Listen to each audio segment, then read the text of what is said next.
David and Goliath, that was crazy. That was crazy, dude. Hold on. It was terrifying. Could you hold on? I want to read this. David was given armor. They were like, okay, if you're gonna fight Goliath, wear this armor. And then David was wearing the armor, and he's like, I haven't actually fought in this kind of armor, so I'm actually gonna take this off. I'm not gonna wear it. The dude took off the armor that he was given, and then he went out with a sling and some stones. Imagine Goliath. And people say, oh, that can't be a real thing.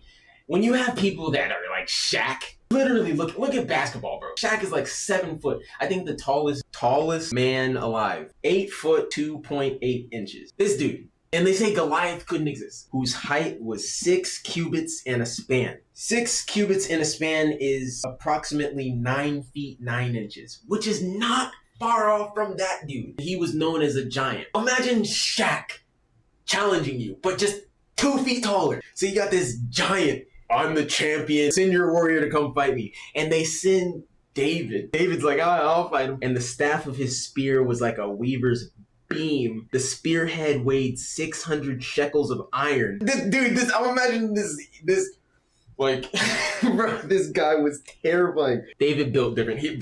And when the Philistine, which is Goliath, when he looked about and saw David, he disdained him, which means he didn't even he was like, bro, is this a joke? For he was but a youth. He was like, why are you sending me this pretty boy looking what is he gonna dance for me? And Goliath said, am I a dog that thou comest to me with staves?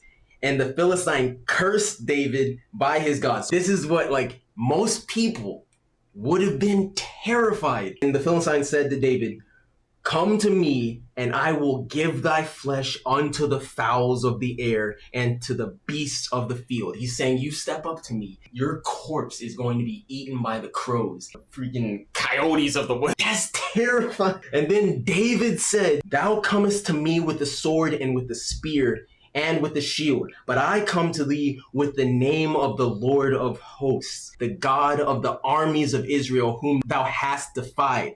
This day will the Lord deliver thee into my hand, and I will smite thee and take thine head from thee, and I will give thy carcass of the host of the Philistines unto this day to the fowls of the air and to the wild beasts of the earth. So he pretty much said, I've got God. I'm going to chop your head off and you're going to be eaten.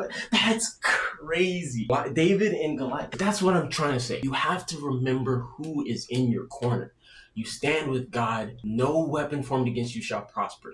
God willing, you win. But if it's God's will and you are slain or whatever, the worst that people can do in this world is take your life. That's the worst that they can do.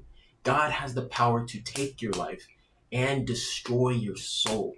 So who am I actually going to fear? Am I going to fear some flesh and blood, barking, chattering dog? Or am I going to fear the maker of the universe? Who am I going to actually fear? And that's what you have to ask. That's the question you have to ask.